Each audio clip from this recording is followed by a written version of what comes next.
Hi everyone, welcome to my channel travel to with हम तुम।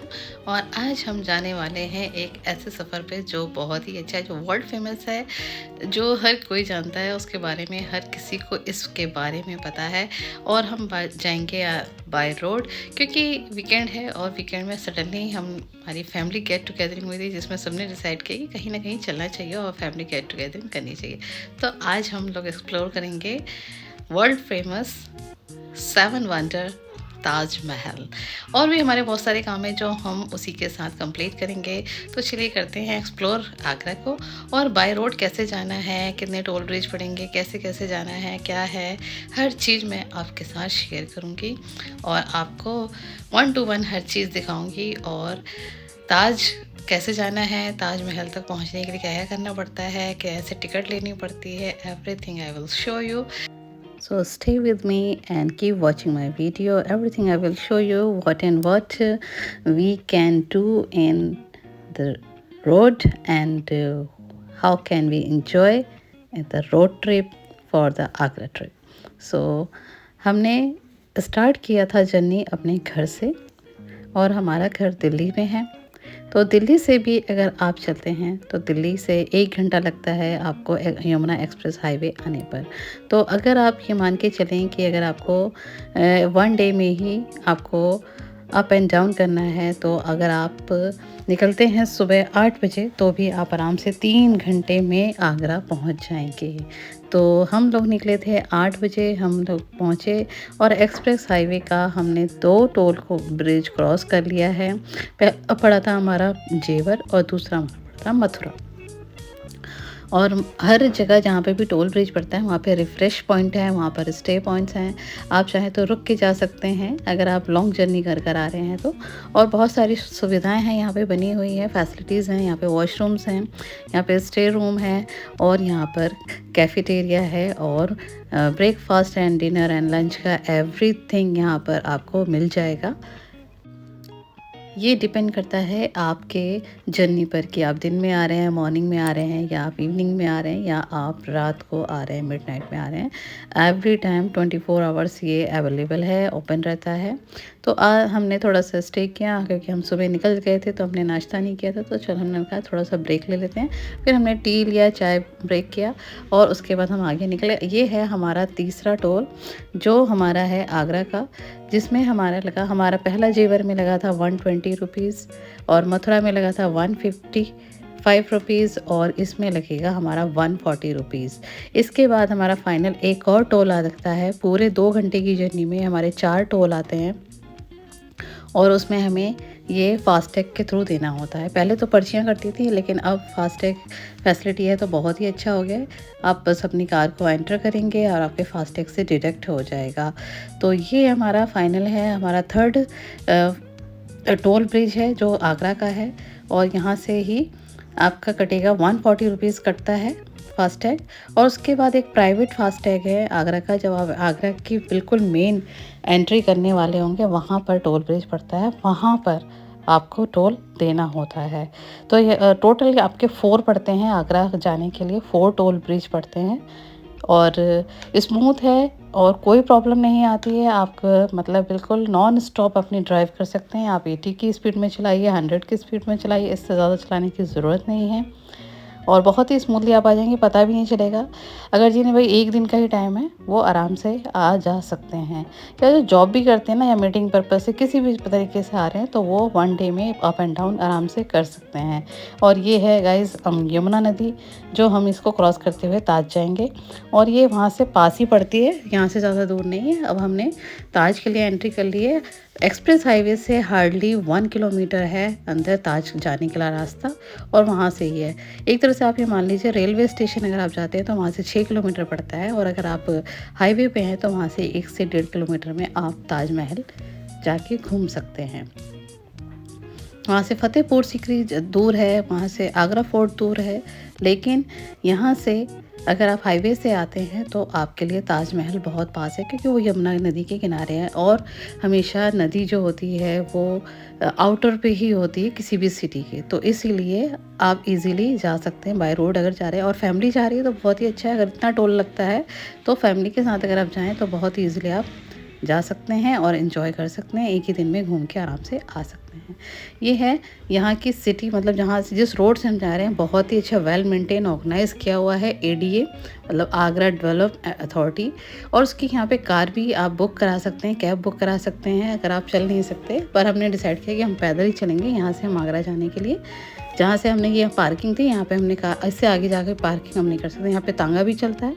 मतलब आपकी चॉइस के ऊपर है कि आप ऑटो करेंगे, तांगा करेंगे, या एडीए की जो फैसिलिटी है आप उसको चूज़ करेंगे, ये आपके ऊपर है। फिर हमने चूज़ किया चलो यार पैदल चलते हैं, थोड़ा सा एक्सप्लोर करते हैं, पैदल चल के देखते हैं कि आगरा का रोड कैसे है। लेकिन बहुत ही अच्छा वेल मेंटेन किया हुआ है और बहुत सारे यहाँ पर पार्किंग एरिया है, पार्किंग लॉट्स हैं और यहाँ पर चलने का फुटपाथ भी बहुत अच्छा बना रखा है। इवन यहाँ जो मेन रोड भी है बहुत ही सुंदर और बहुत ही क्लीन है और सारी व्यवस्थाएं बहुत अच्छी हैं और छोटे छोटे मार्केट भी हैं। और सबसे बड़ी बात ये है कि आगरा जो रोड बना हुआ है इसका जगह का नाम है आगरागंज, ताजगंज, आगरा का ताजगंज। ताजगंज इस जगह का नाम है। और मैं ये भी बताऊंगी कि जो जिन लोगों ने ताजमहल बनाया था, जिन मज़दूरों ने, उनकी कॉलोनी किधर है और उनका गेट कहाँ से पड़ता है, वो भी इसी जगह पर है। सब कुछ यहीं पर है। और ये देखिए ये जो मेन रोड है ये ताज के जाने के लिए है। तो ये रोड भी बहुत ही अच्छा बनाया है, मतलब ब्लैक वाला जो नॉर्मल देखने को मिलता है वैसा नहीं है, इट्स रेडिश।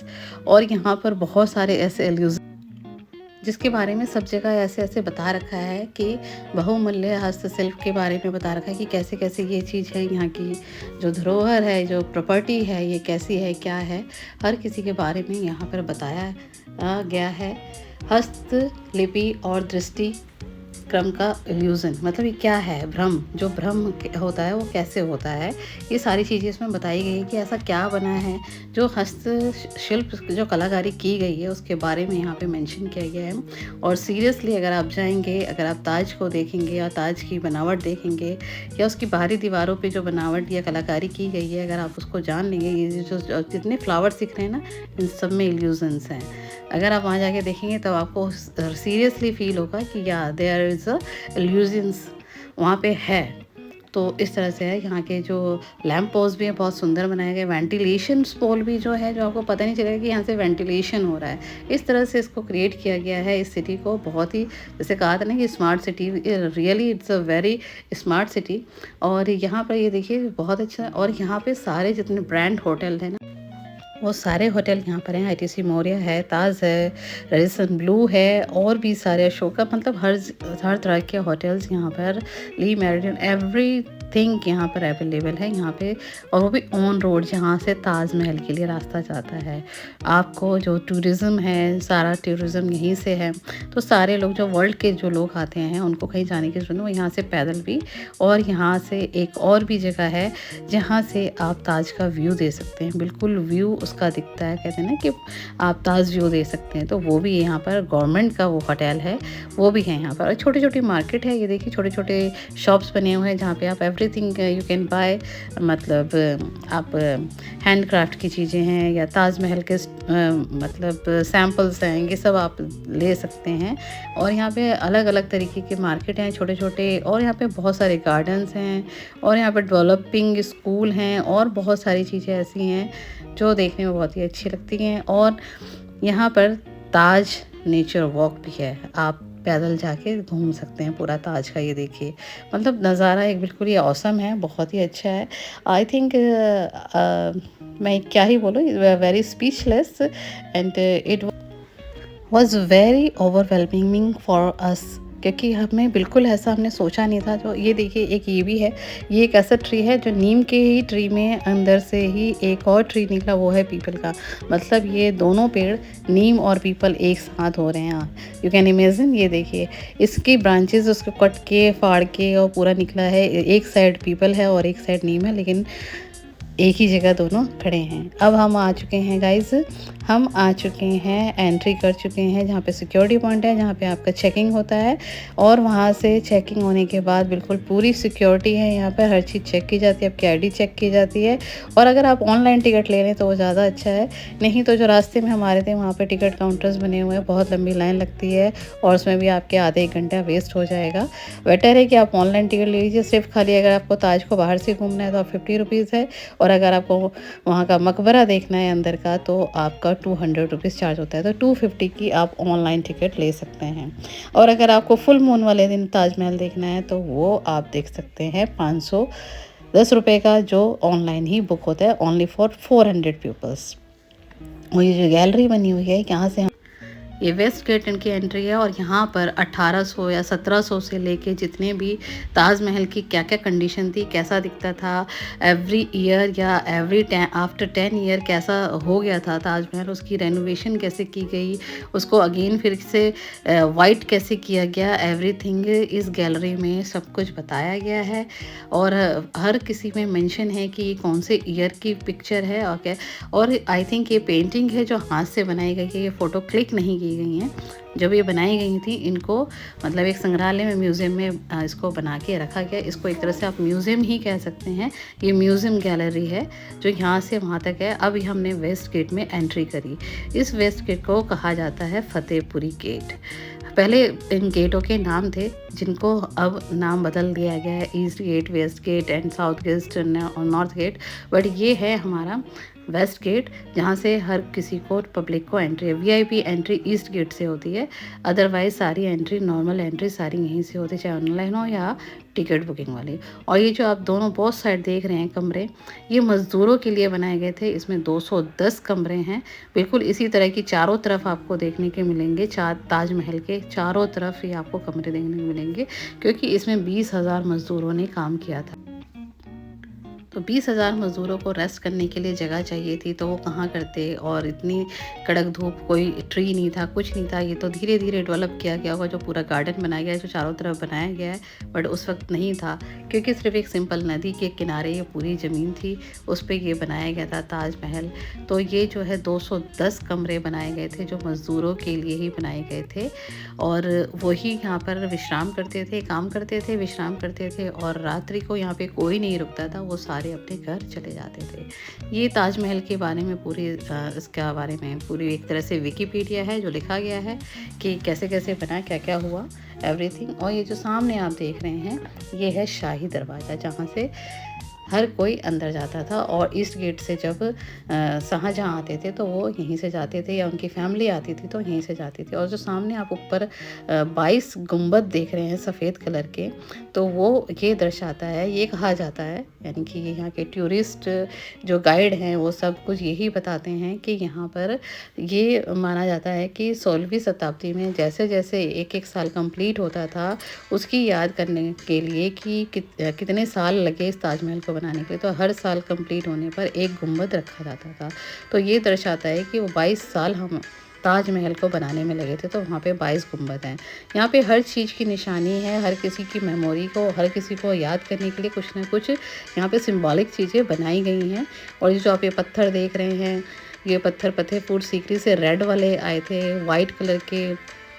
और जो इसमें निकाशी की गई है, जिन पत्थरों के स्टोन, यहाँ पे कोई कलर यूज़ नहीं किया गया है। ये पूरा इसका मैप है। ये देखिए पूरा जो आर्किटेक्चर जो बनाया गया था, जो इस आर्किटेक्ट ने बनाया था, वो इस तरीके से बनाया था।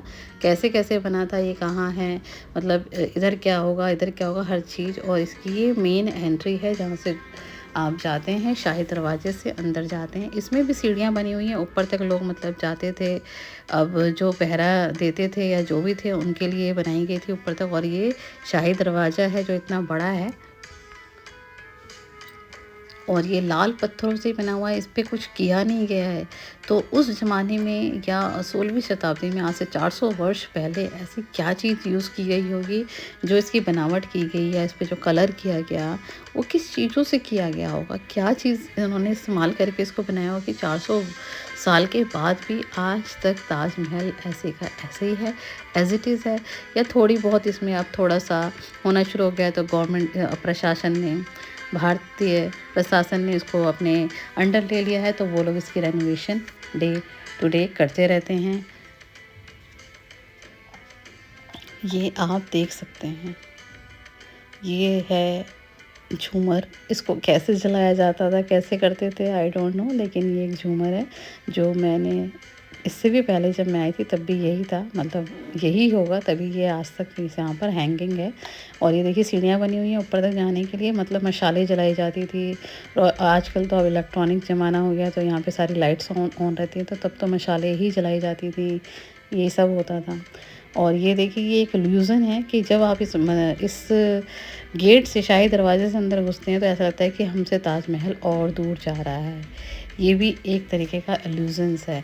और इसके अंदर जो कारीगरी की गई है, जो हस्तशिल्प कला की जो कलाकारी है, वो आप देखेंगे तो आपको यही लगेगा कि ये छोटे से बड़ा कैसे हो रहा है। मतलब बहुत सारी चीज़ें ऐसी हैं, अगर आप इसको देखना चाहेंगे तो आपको प्रतीत होगा।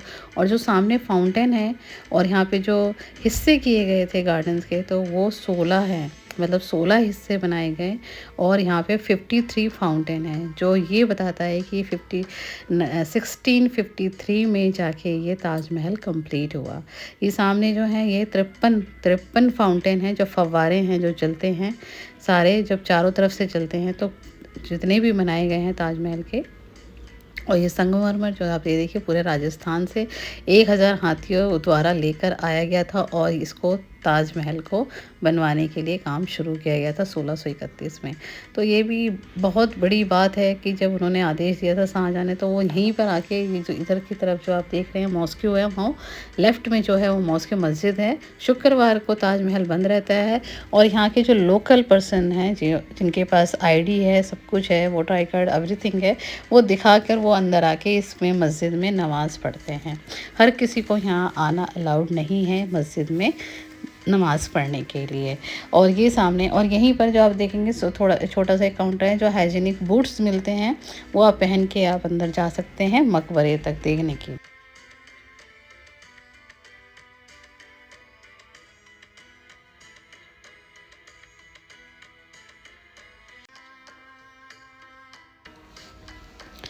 ये है ताजमहल।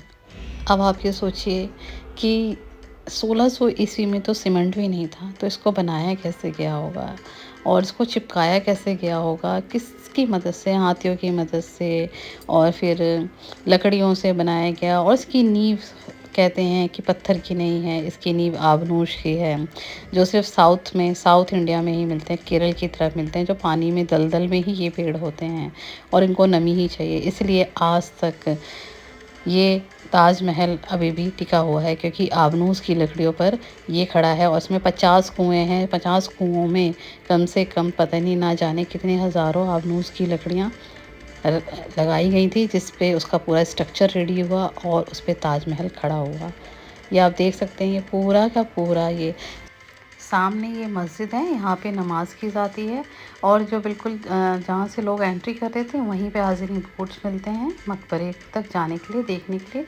आप स्लीपर्स या शूज़ पहन के नहीं जा सकते, अगर आपको नहीं चाहिए तो आपको नंगे पैर ही जाना। पर यहाँ पे कुछ भी बूट शूज़ वगैरह रखने का कोई भी काउंटर नहीं है, तो इसलिए आपको हाइजीनिक बूट्स लेने पड़ते हैं। और ये देखिए, ये है लाइन लगी हुई है लंबी मकबरे तक जाने के लिए, देखने के लिए।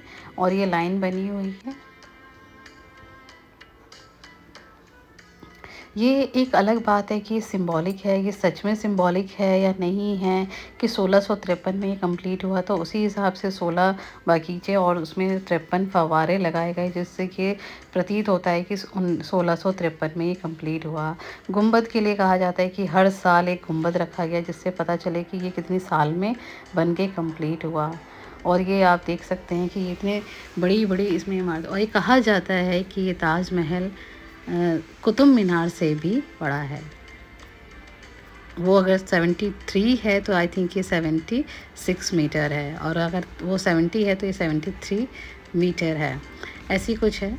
और ऐसी इसमें पूरी लाइनें हैं, ऐसी करते हुए आपको अंदर तक जाना है, और फिर मकबरे तक जाना है, जहाँ पे कहा जाता है कि मुमताज़ बेगम को, और मुमताज़ का नाम उनको दिया गया था, वैसे उनका नाम मुमताज़ नहीं था। जब उनकी शादी हुई थी अंजुमन बानो की, तो उनको, जब वो शादी करके आई थी, तो निकाह करके आई थी, तो उनको शाहजहाँ ने नाम मुमताज़, उनको रहने की जगह दी गई थी, तो उस जगह का नाम था मुमताज़ महल, इसलिए उनका नाम मुमताज़ पड़ गया।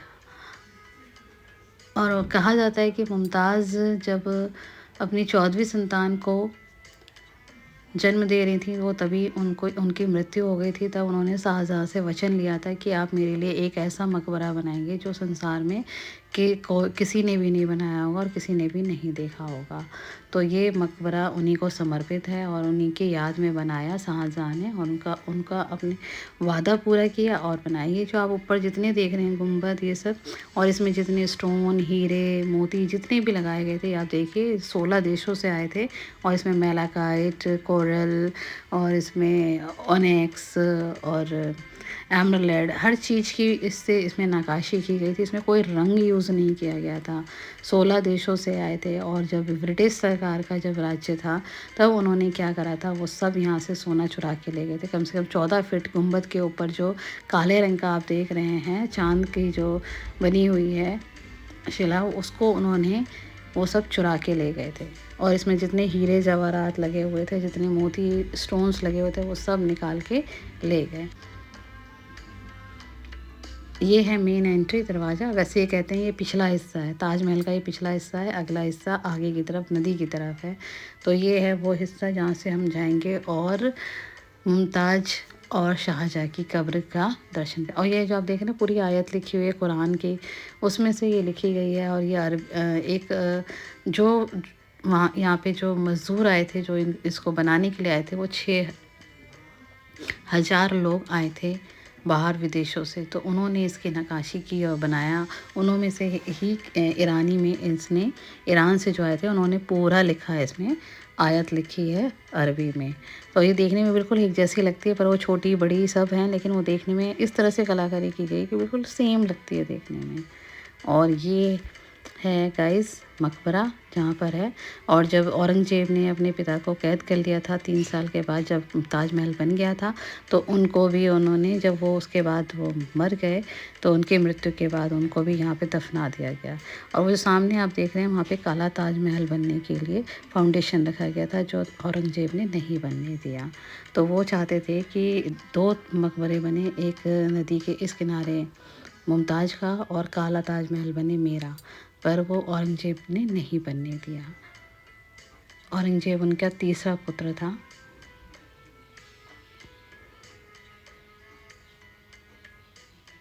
और ये जो आप देख रहे हैं मीनार देख रहे हैं, 4 मीनार जो हैं वो ये इस तरह से बनाई गई हैं, 30 डिग्री के इस पे बनाई गई हैं कि अगर भूकंप या कुछ भी प्रॉब्लम आती है तो वो कभी भी इमारत पे ना गिरे, ताजमहल के मेन उस पे इमारत पे ना गिरे। वो अगर ध्वस्त भी होंगी तो वो उल्टी दिशा में गिरेंगी, ना कि वो मीनारें ताजमहल पे गिरेंगी। इस तरह से इसका स्ट्रक्चर रेडी किया गया था। और ये है ताज खेमा। तो हमें लगा ये भी कोई अच्छी जगह है। यहाँ पे लिखा हुआ है, यहाँ पे यानी कि आपको ताज व्यू मिलेगा, आप प्री शूट वेडिंग करवा सकते हैं। और हमें लगा कि हम ऊपर जाके वहाँ से ताज व्यू देखेंगे, अच्छा लगेगा, और वहाँ से हम फ़ोटो शूट कराएंगे। लेकिन ऐसा कुछ था नहीं। उन्होंने हम जब वहाँ गए तो उन्होंने बोला आपको बुकिंग करानी पड़ेगी। ये सब उसने बोला कि आपको बुकिंग करानी पड़ेगी, पहले ही एडवांस बुकिंग करनी पड़ती है। अगर आपको ताज व्यू लेना है, रात को बैठ के देखना है, तो आपको टेबल बुक कराना पड़ता है। और अगर प्री शूट वेडिंग है तो वो भी पहले से ही बुकिंग करानी होती है। और इवन आपका लंच डिनर जो भी है आपको बुक कराना होता है। फिर भी हमने कहा चलो यार देखते हैं। तो हमने सिंपल थोड़ा सा स्नैक वगैरह लिया और हमने खाया, और फिर उसके बाद हमने ताज खेमे का भी इंजॉय किया। और वहाँ से हम चल दिए। ये गवर्नमेंट का है, ये पूरा होटल गवर्नमेंट का है। इसका पूरा रेवेन्यू गवर्नमेंट को जाता है। इसमें जो एम्प्लॉय हैं वो एक तरह से गवर्नमेंट सर्वेंट मान लीजिए उनको। तो ये गवर्नमेंट का बनाया हुआ है। ये बिल्कुल इसको मैं अगर अपनी एक्सप्लेनेशन बताऊं या मैं अपनी फीलिंग बताऊं कि ये कैसा लग रहा है, क्योंकि जब मैं जहाँ रहती थी ना अफ्रीका में, तो वहाँ पे भी ऐसे था एक मुकुबा होटल जो गवर्नमेंट का था। तो बिल्कुल इसकी फीलिंग वैसी ही आ रही है कि उसी तरीके से बनाया गया। तो गाइज़ आज हमने पूरा विज़िट कर लिया। अब हम वापस जा रहे हैं अपने घर। तो हमें बहुत ही अच्छा लगा एक्सप्लोर करके और मज़ा आया। और पूरा टाइम हमें पता ही नहीं चला कि हमने पूरा ताजमहल घूम भी लिया। हमारे जो काम थे हमने अपने एक्स्ट्रा काम भी कर लिए, सब कुछ कर लिया। हमने विज़िट भी किया ताजमहल, और एक फैमिली गेट टुगेदरिंग भी अच्छी हो गई, सब साथ में मिल के गए, अच्छा लगा हमें। और उसके बाद हम आई थिंक ऑन टाइम, मतलब ज़्यादा टाइम नहीं लगता है। अगर आप दिल्ली से आ रहे हैं तो कनेक्टिविटी बहुत अच्छी है। दिल्ली, लखनऊ, बरेली, कानपुर, मथुरा, आप कहीं से भी अगर आते हैं तो यमुना एक्सप्रेस हाईवे में आप कनेक्ट हो सकते हैं और आप आराम से 2 से ढाई घंटे के अंदर, मतलब अगर आप दिल्ली से चलते हैं तो पूरे 3 घंटे में आप आगरा पॉइंट पे पहुंच जाएंगे। आगरा ताजमहल के पॉइंट पे पहुंच जाएंगे, ज़्यादा टाइम नहीं लगता। मतलब आपके 12-14 घंटे बहुत हैं आपको वहाँ पर विज़िट करने के लिए। अगर आप सुबह 5 बजे निकलते हैं 8 बजे पहुँच जाएंगे, पूरा आगरा घूमिए। अगर आप 8-9 बजे निकलते हैं तो 12 बजे तक पहुँच जाएंगे। 1-2 प्लेसेस घूम के आप वापस आ सकते हैं। और अगर आपकी मीटिंग है तो आप उसको भी इंजॉय कर सकते हैं। मतलब आप कुछ भी कर सकते हैं, हर चीज़ को आप उसका इंजॉय ले सकते हैं। आई होप आपको मेरी, अब ये जो है हम जा रहे हैं उसी रोड को कनेक्ट करेंगे एक्सप्रेस हाईवे को। अब हम आगरा सिटी से निकल के हम घुसेंगे एक्सप्रेस हाईवे में। होप आपको मेरी वीडियो अच्छी लगी तो प्लीज़ लाइक शेयर और सब्सक्राइब करना ना भूलें और बेल आइकन पे हिट जरूर करें। ऐसे ही मिलती रहूँगी अलग अलग न्यू वीडियो के साथ न्यू सफ़र में, और फिर आपके साथ शेयर करूँगी मैं अपना सारा एक्सपीरियंस। ये है हमारा आगरा का पहला टोल जो हमने क्रॉस किया। ये इसमें लेते हैं लोग 40 रुपीज़। अब इसमें भी फास्टैग है, पहले फास्टैग नहीं था तो ये आप इसको हमें पर्ची ही कटवानी पड़ती थी, बट अब ऐसा नहीं है। अब हम पहुंच चुके हैं, हमें रात हो गई है। सी यू, बाय बाय, मिलती हूँ नेक्स्ट वीडियो में। होप आपको मेरी वीडियो अच्छी लगी तो प्लीज़ लाइक शेयर सब्सक्राइब करना ना भूलें। Bye bye, thank you so much.